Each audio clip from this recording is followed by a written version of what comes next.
fantástico aqui, pessoal. Infelizmente foi um momento assustador para todos, né? Parecia um dilúvio, parecia um fim do mundo. Minha casa está aqui no momento, aqui ó, tá em pé. Ela tá em pé? Sim, tem em pé. Lá atrás? Ela tá em pé, mas ela cedeu, que é barranco atrás. A próxima da minha filha que não tem mais, do meu sobrinho também, desabou, da minha sobrinha também. Essa daqui é da minha irmã, que tirou também a metade aqui da frente, rastou tudo. O rio que desce da mata e a maioria das casas que era aqui de cima, que era do meu irmão, 6 casas que ele tinha, todas elas tá aqui nesse córrego aqui, ó. Estávamos lá em cima que era alto, mas porém o negócio começou a descer, o morro começou a descer, trazendo casa, um botijão de gás vazando, gás muito perigoso em tempo de explodir, e telha, geladeira, fogão, ventilador, carro sendo arrastado. A gente viu ali a morte ali em pessoas, entendeu? No meio do carnaval, moradores do litoral norte de São Paulo enfrentam uma tragédia. Aqui, em uma área na Vila do Saí, em que o cenário de destruição é muito evidente. São muitos tijolos soltos, uma parede completamente desmembrada, um pequeno córrego que ficava próximo às casas atingidas, as casas que foram levadas, viraram agora uma pequena cachoeira aqui, uma correnteza. E aqui a gente tem uma noção da força da água com a terra e do deslizamento. Depois de meia hora de subida, a gente finalmente chegou aqui no local onde os bombeiros buscam os desaparecidos. São parentes da Letícia, que encontramos abrigada numa igreja depois de ter a sua casa destruída. Cada segundo que passa, a esperança vai diminuindo. Tá difícil demais. Aqui são os óbitos, né? Quantos óbitos aqui? Então, ali são, acho que 4 crianças, né? Aqui são mais ou menos 9. Aqui são os nomes, é isso? 1, 2, 3, 4, 5, 6, 7, 8, 9. 9 pessoas. Quantas crianças? Não são esses, né? Tem mais? São 4. Cada tem mais. São 4 crianças ali. Mais de 50 casas desabaram e dezenas de pessoas ainda estão desaparecidas em São Sebastião, depois de um temporal histórico. O volume de chuvas em 24 horas na região foi o maior já registrado na história do país. Os números explicam por que a tempestade foi tão devastadora. Na cidade mais atingida, São Sebastião, choveu 683 milímetros, mais do que toda a chuva do verão passado. Ou seja, choveu em 15 horas, o que levou 90 dias para chover no último verão. Os tais eventos climáticos extremos, que os cientistas preveem há tempos, provaram ter ficado mais frequentes e mais violentos. Tudo isso aconteceu em uma região menos preparada para enfrentar desastres. O município de São Sebastião, o mais afetado mesmo, está há 3 anos sem receber nenhum recurso do governo federal para a prevenção de desastres. O orçamento federal para ações de prevenção, atendimento de emergência, também de desastres naturais, é o menor se a gente olhar uma janela aí de 14 anos. A previsão é de 1 bilhão 170 milhões de reais. 10 anos atrás, o orçamento era isso aqui, ó, quase 10 vezes maior. Além disso, outra situação preocupa.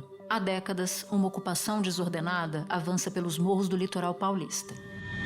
Do alto dá para ver a quantidade de casas no meio da área de proteção ambiental da Barra do Saí, conhecida como Vila Baiana em São Sebastião. Nos últimos 2 anos, as imobiliárias do litoral norte vêm registrando um aumento na procura tanto por compra quanto por aluguel de imóveis. A procura é tanta que a oferta de imóveis não dá conta de toda a demanda. Da redação do G1, eu sou Natuza Neri e o assunto hoje é moradia em áreas de risco. Um episódio para entender os fatores que empurram as comunidades para encostas e áreas de preservação, como é o caso da Vila do Saí, e o que o poder público pode fazer para solucionar esse problema. Eu converso com Moisés Teixeira Bispo, líder da CUFA em São Sebastião, e com Anderson Kazuo Nakano, professor do Instituto das Cidades da Unifesp. Quarta-feira, 22 de fevereiro. Moisés, eu sei que voltou a chover nesse momento onde você está e há mais de 20 anos na Vila do Saí, em São Sebastião, que é uma das áreas mais afetadas pelos temporais, você já presenciou de tudo. Então eu queria te pedir para começar nos contando qual é o perfil das famílias que moram no Saí e como é a situação de moradia delas, por favor. Então, eu moro aqui há 22 anos. O perfil da família que mora aqui são pessoas trabalhadeiras. E o que tem de diferente na Vila do Saí em comparação com outras praias do litoral norte, principalmente em relação ao declive dos terrenos? A Vila Saí, assim como Juqueí, Boiçucanga, ela está dentro do cânion. Então, assim, você tem uma pista de um lado, aí você tem um platô, e dos dois cantos você tem serra, onde a gente fica, onde tem a serra onde você fica no meio. Só agora a gente basicamente veio perceber o perigo que a gente está. E Moisés, você nesse momento está aonde? Sua casa foi atingida? Está chovendo aí? Como é que está a situação aí nesse momento? A minha casa, eu tenho mais ou menos uns 16 anos que eu construí ela, eu fiz ela do zero, fiz ela muito alta na época. Nunca tinha entrado água, dessa vez entrou 60 centímetros de água dentro dela. Eu estou basicamente seguro, eu estou longe da serra, eu estou mais para o lado da pista, tá? Eu estou a 150 metros da pista, do lado da escola, onde está sendo socorrido as vítimas e onde está sendo entregue alternativo. E essa ocupação dessas áreas de risco, como é que começou? Como é que o bairro foi se organizando nos últimos anos? Então, eu estou aqui há 22 anos e eu tenho um relato de moradores aqui que está aqui há 35 até 40 anos. Foi uma pessoa que chegou, fez um barraquinho de taipa na época, aí chegou outra pessoa, foi vindo outra. Tipo, eu cheguei depois de uma tia minha que me puxou para cá, e aí a gente vai arrumando emprego, vai ficando, vai casando, vai tendo filho, e é basicamente isso. E como é para você, Moisés, enxergar casas, residências, propriedades tão ricas enquanto vocês moram em regiões de risco como é a que você vive hoje? A desigualdade é muito grande. A gente, eu sou um eletricista que moro aqui, mas busco meu dinheiro, minha sobrevivência do outro lado da pista, né? Já teve uma ação de governo anterior, desse governo, para essas pessoas não subirem para as encostas, ameaça de derrubar casa, desapropriação. A operação também seguiu mata dentro, em direção ao Parque Estadual da Serra do Mar. Em meio a construções improvisadas. Bom, agora a gente está num trecho aqui de mata fechada mesmo, bem no coração do Parque Estadual da Serra do Mar. E a gente consegue ver que as construções irregulares chegaram até aqui, ó. São terrenos que foram comercializados de forma clandestina. A estrutura é toda improvisada com o popular gato. Porém, nós não temos condição de ir para o outro lado da pista. Você vê que até os ricos, eles acabam indo para as ribanceiras, porque também não acha mais terreno para estar do outro lado. Então, há ainda terrenos disponíveis, há casas para alugar e comprar em partes mais seguras da vila, ou a única opção é se instalar nessas áreas de risco? Existe pouquíssimos terrenos. Muitas vezes existe uma casa onde o cara quer ir embora, aí ele vende uma casa que antigamente era 50 mil reais, hoje, por exemplo, se você não chegar com 200, com 500, com 600, com 1 milhão de reais, você não compra. Ou seja, nós não temos condições. Aí o que é que as pessoas fazem? Sobe para o morro. Quanto mais para cima, mais barato fica, embora não é tão barato. Quanto mais para baixo, fica caro. Aí se você ir para o lado da pista, ela já vê o DR. Se você é ameaçado de DR por um lado, por outro lado você é ameaçado pelo Parque Serra do Mar, que é a cota 40. Então a gente fica entre a cruz e a espada, fica à mercê. Quem vive por ali sabe que está irregular. Mesmo assim, decide arriscar. A construção que foi derrubada era desse morador. Aí pegou e vendeu o terreno. Comprei o terreno, só que nesse tempo não estava falando que ia derrubar as casas, né? Só quero lembrar que esse governo ele não tem culpa. Ele vem lutando, ele vem falando que vai acontecer um desastre, que as pessoas têm que sair das encostas, porém não dá solução. Eles não, ajeita um terreno, vamos supor, em Camburi, onde tem um terreno grande, em outros lugares. Simplesmente fala, tem que sair, tá, mas eu vou sair, mas vamos para onde? Uhum. E agora, nesse momento, você está envolvido numa operação emergencial, você está ajudando as pessoas que moram nessa região, é isso, Moisés? Sim, eu sou deficiente monocular, sou deficiente físico, sou enxergo de olho, então basicamente eu fiquei no apoio de primeiro momento para dar apoio para vocês de longe. No primeiro momento, estava com 6 repórteres de emissora diferente. Hoje eu botei a mão na massa, desobstruí muitos bueiros, muitas bocas de lobos, tive que meter a mão com meus vizinhos aqui e fui no epicentro, no lugar mais crítico, fiz vários vídeos e mandei para vocês. Moisés, eu agradeço demais pelo seu tempo. Importante você fazer esses alertas para que todo mundo saiba o que está acontecendo por aí. Eu te desejo boa sorte e muita força nesse momento. Eu só queria fazer um reforço, falar que a prefeitura municipal, ela, desde o primeiro momento, ela está presente, ela está ajudando. O pessoal do Verde Escola, através da sua pessoa, da proprietária, Dona Maria Prieta, ela está ajudando, ela está sendo muito fundamental. A prefeitura, o governo do estado, o governo federal, apesar de ser todas oposições diferentes, mas se unirem, se abraçarem, estão todos por uma causa só. Espera um instante que eu já volto para falar com o Anderson Casulo Nakano. Anderson, eu falava com o Moisés Teixeira agora sobre o que está acontecendo agora lá na Vila do Saí. Ele está na linha de frente no socorro das famílias na região.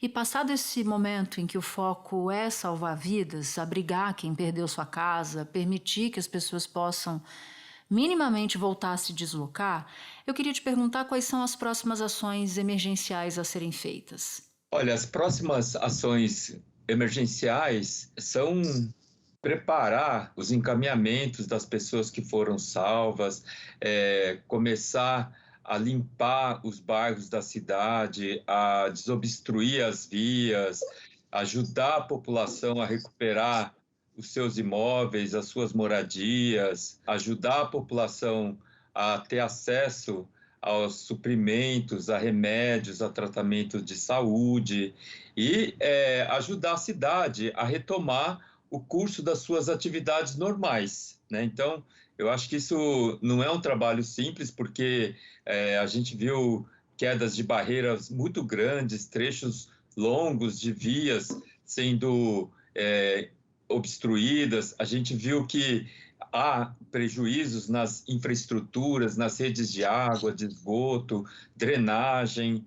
Então, tudo isso vai ter que agora ser recuperado. O presidente Lula cobrou ontem o prefeito de São Sebastião, e eu falo ontem porque a gente está gravando na terça-feira de carnaval, portanto ele disse na segunda-feira que fossem encontrados lugares seguros para a reconstrução de moradias da população desabrigada.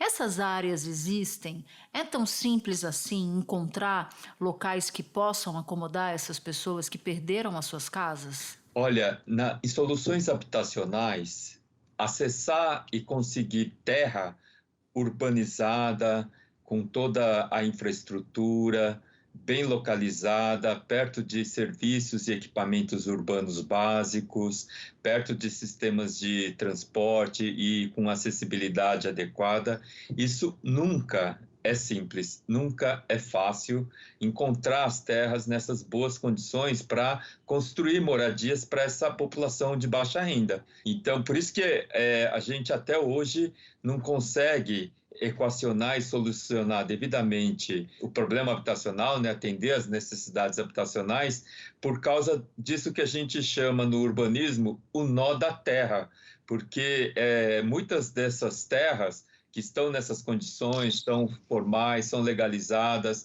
são bem providas por serviços, equipamentos e infraestruturas e bem localizadas dentro da cidade, essas terras, elas geralmente são caras e são de interesses dos investidores imobiliários. Um levantamento mostra que o mercado imobiliário de São Sebastião foi o que mais cresceu no último ano.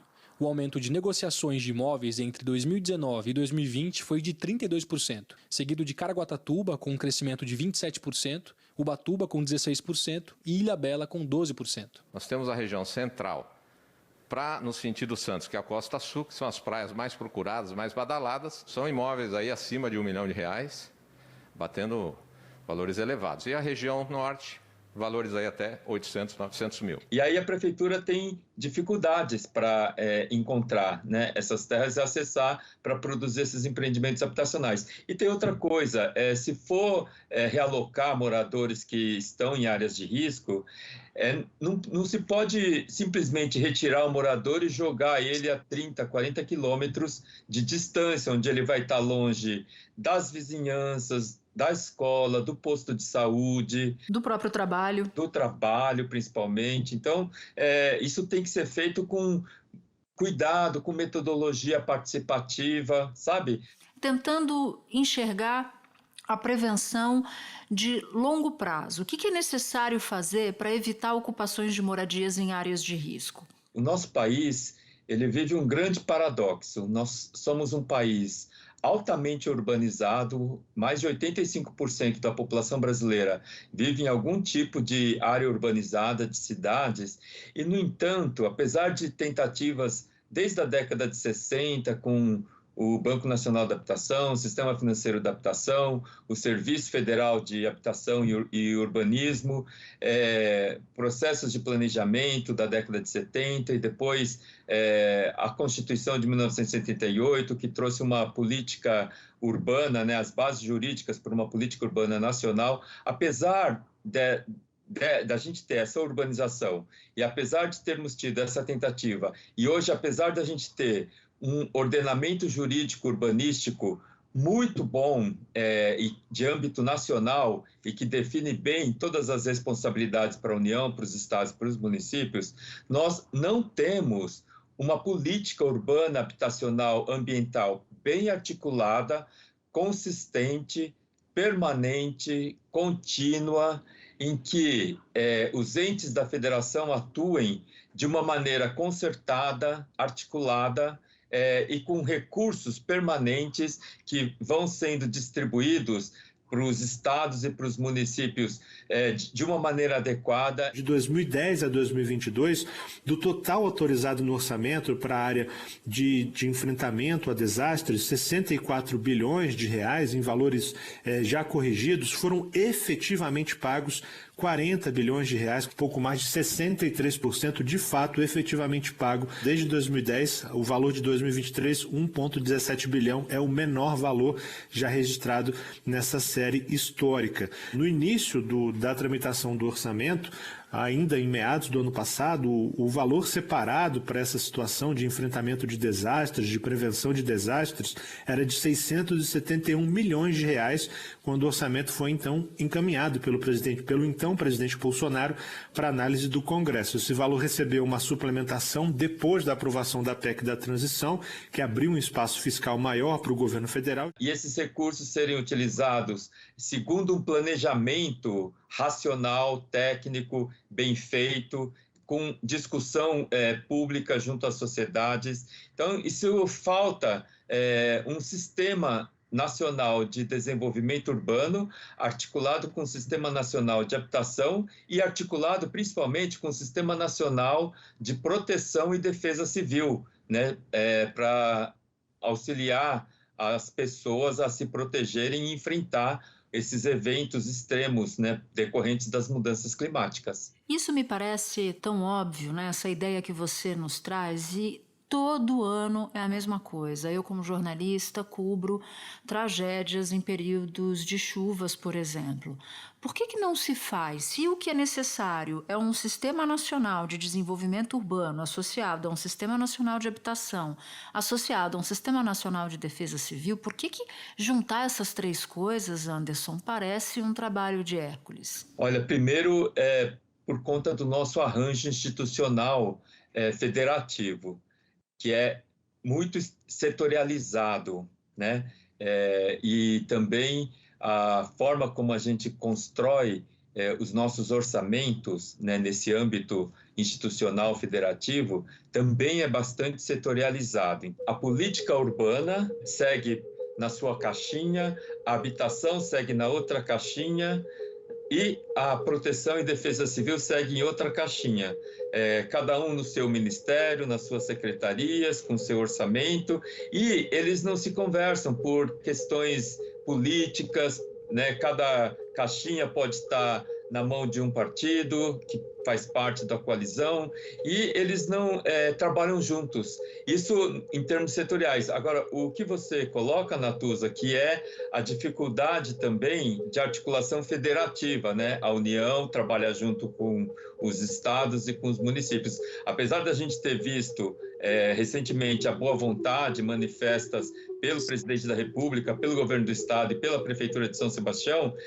a gente sabe que o discurso é uma coisa, mas na prática, fazer essa articulação, superar os que a gente chama de conflitos federativos, é outra coisa, muito mais difícil. E outra coisa, eu acho que a gente não tem, né, essa cultura do planejamento, porque todos esses 3 sistemas são 3 sistemas que se baseiam em processos de formulação e implementação de políticas públicas que tem como instrumento básico o planejamento urbano, o planejamento habitacional e o planejamento de gestão de riscos, né? De prevenção e gestão de riscos. Uma pesquisa encomendada pela Secretaria Nacional de Proteção e Defesa Civil, com quase 2.000 municípios, mostrou que a grande maioria não tem radiocomunicadores, telefones exclusivos nem carros.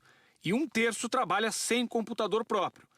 O estudo foi feito pelo CEMADEM, órgão do governo federal que alerta sobre riscos de temporais e outros eventos extremos. Muitos municípios nem conseguem usar as informações que o CEMADEM fornece. Deixa a população de baixa renda satisfazer suas necessidades urbanas e habitacionais por conta própria, na informalidade, na ilegalidade, na precariedade, nas periferias. Então, isso é uma cultura que vem arraigada há muito tempo na nossa história.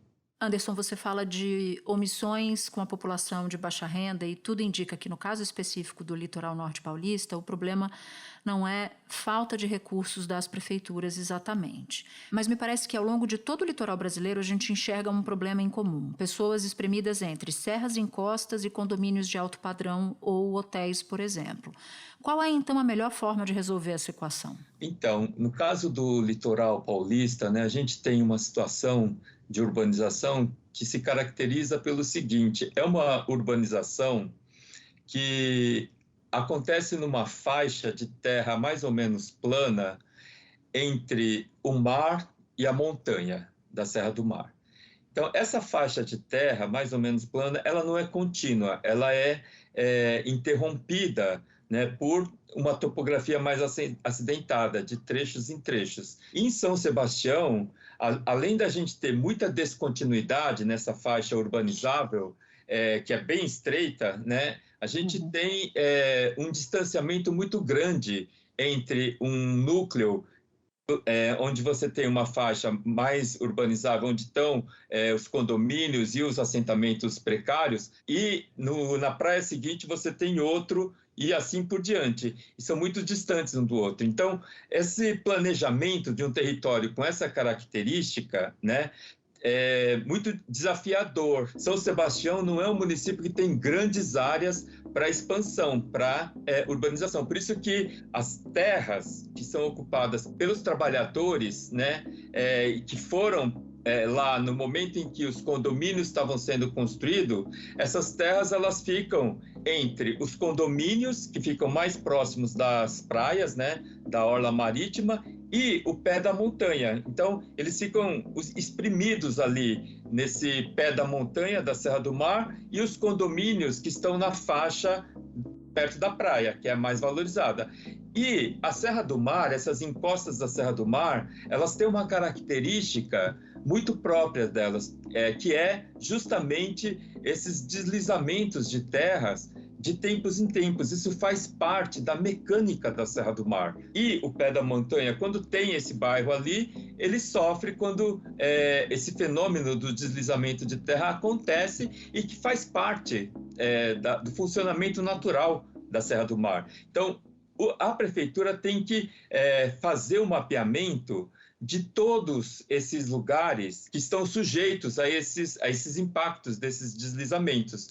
E tem que pensar um novo jeito de regular a implantação desses condomínios de alto padrão, que fica mais da metade do ano ocioso, né? E precisa pensar formas de aproveitar essas áreas próximas aos condomínios, né, distantes dessas áreas de impacto da Serra do Mar, para acomodar essa população que chegou lá para ajudar a construir esses condomínios e está lá para trabalhar como empregada doméstica, jardineiro, porteiro, segurança, motorista, né? Desses usuários desses condomínios. Anderson, muito obrigada por suas explicações. Foi um prazer recebê-lo aqui no Assunto. Obrigado a vocês. Bom trabalho. Este foi o Assunto, podcast diário disponível no G1, no Globoplay, no YouTube ou na sua plataforma de áudio preferida. Vale a pena seguir o podcast na Amazon ou no Spotify, assinar no Apple Podcasts, se inscrever no Google Podcasts, no Castbox ou no YouTube e favoritar na Deezer. Assim, você recebe uma notificação sempre que tiver um novo episódio. Comigo na equipe do Assunto estão Mônica Mariotti, Amanda Polato, Tiago Aguiar, Gabriel de Campos, Luiz Felipe Silva, Tiago Kazuroski, Etos Kleiter e Nayara Fernandes. Eu sou Natuzaneri e fico por aqui. Até o próximo Assunto.